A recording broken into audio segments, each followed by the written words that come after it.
Yes, I am done with my Thanksgiving dinner. Alright, let me just go find a sponge.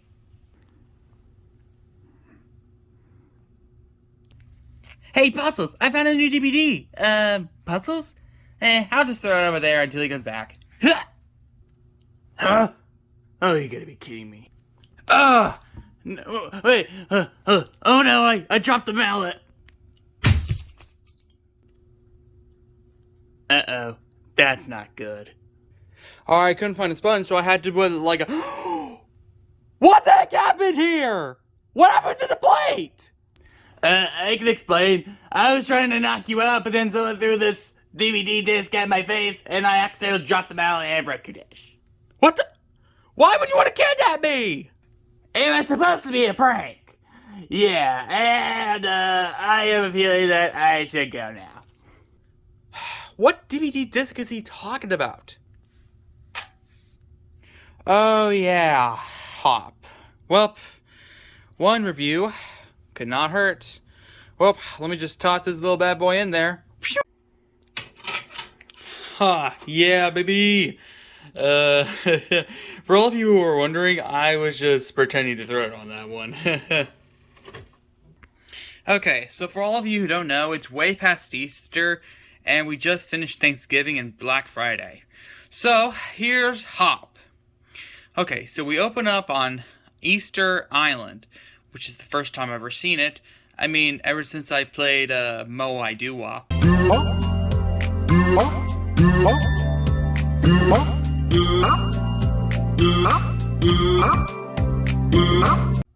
But besides Moai Doo-Wop, this is the first time I've ever heard about Easter Island. It is in Mario, in Super Mario Land. But you know what, let's just stop making references and focus on the task at hand. So we see the little bunny named EB, which is a weird name, see the factory, which is kind of like Willy Wonka, and it's pretty cool. And that's where we meet Carlos, who thought EB was stealing, but his dad says he's taste testing, which skated by actually really good. And then we see a guy, which I do not know the name to. He saw something strange when he was younger. So now, fast forward a couple days, EB is older now, and he has probably some dad issues. Wow. Classic, huh? So he decides to leave Easter Island and go to Hollywood. And I gotta say, that entrance is pretty dang amazing. I mean, just check it out. Oh! Ow! Trust me, I'll be using that entrance every single time I enter somewhere. And for some reason, this is the only Illumination film which uses real-life humans. Yep, that's right. You heard me. This is the only Illumination film that uses real-life humans. Huh, well, if you really think about it, Disney is remaking Moana in humans, which, I like the animated ones better, because, you get why. But anyways, moving on, we see a guy we see the man, who is a lot older than when we saw him, go to, a mansion to watch over, and the girl set some rules. But then at the gate, we see EB talking to a security man, and he just turns off. Then we see a great song, and also this is the first time we see a font from We Sing. In case you don't know, We Sing is a musical. And hold on, for evidence of what I mean by the font of it, let me just go grab out the disc. And here we have it. Wait, what? Ugh, wrong disc. This is it. Ugh, dang it. Wrong disc again. Okay, I got it now. It's this one. Wait. Ugh. Ugh. Wait, what? No, that's not the right disc either. Oh my gosh. Oh my gosh. Sorry guys, I'm experiencing some technical difficulties, so just give me a moment. No.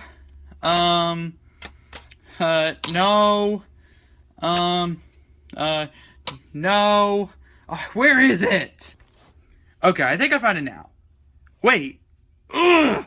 Well, I'm in the right section, but it's the wrong disc again, which I'm gonna go scurrying through again. No.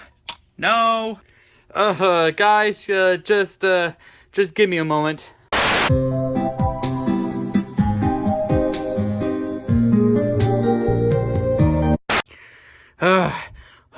It took half an hour of my time, but I was finally able to find it. In fact, I found 2 others.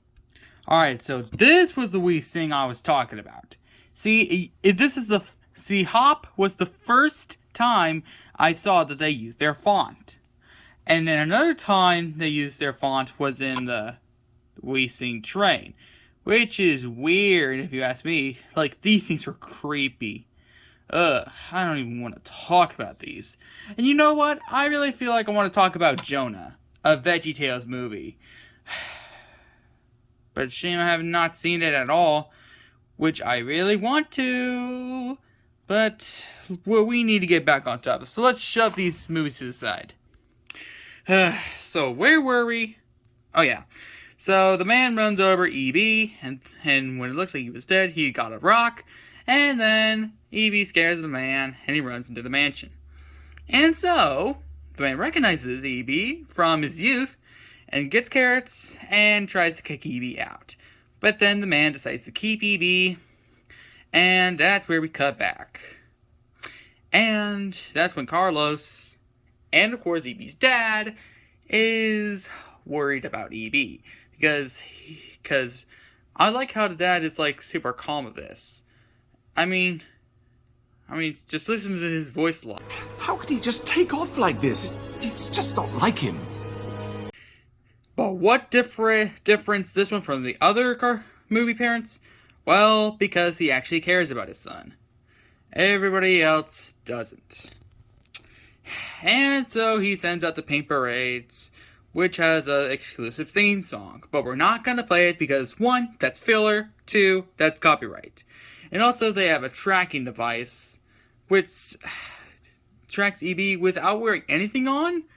Like, that makes me want to go, That's not fair! That's not fair! That's not fair! like, how is that fair? Well, the next morning, EB is playing a drumming game, which I do not know the name to, and the man feeds out the dogs, but ends up being a disaster.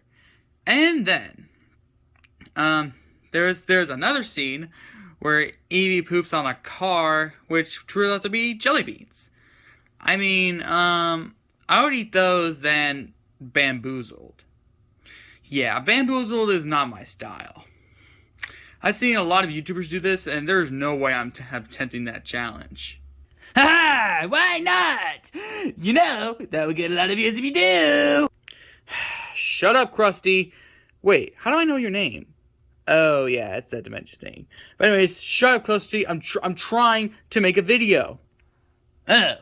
Well, see you in the next one.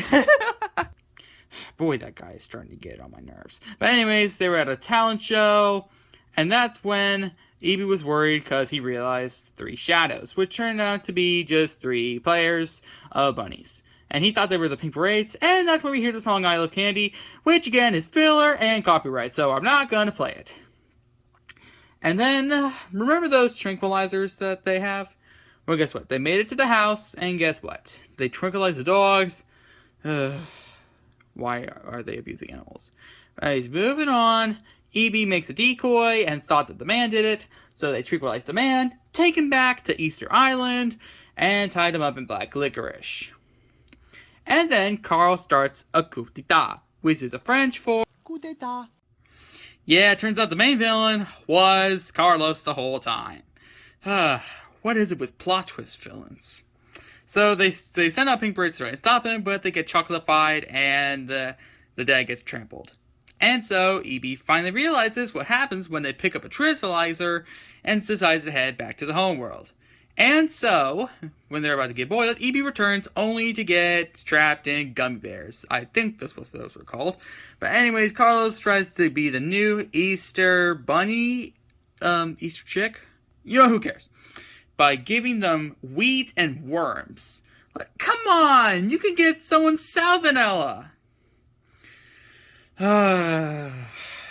And Although I do like this final battle, and of course, the funny scenes it does have in the final battle.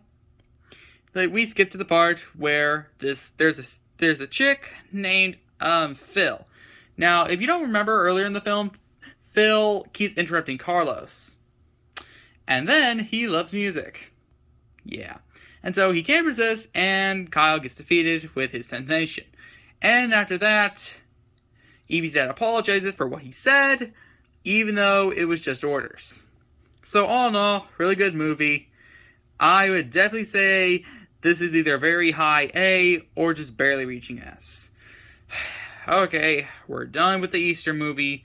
We're done with Thanksgiving. We're done with Black Friday. All we have left now is Christmas. Things did not go well last Christmas. I had to review Encanto last Christmas, and that was a big disaster. So let's hope that this Christmas can go really well. Well, vote in the poll of what episode 4 can be. We're hoping to get this done before Christmas so we can review another movie on Christmas. Well, see you in episode 4. Bean Boza!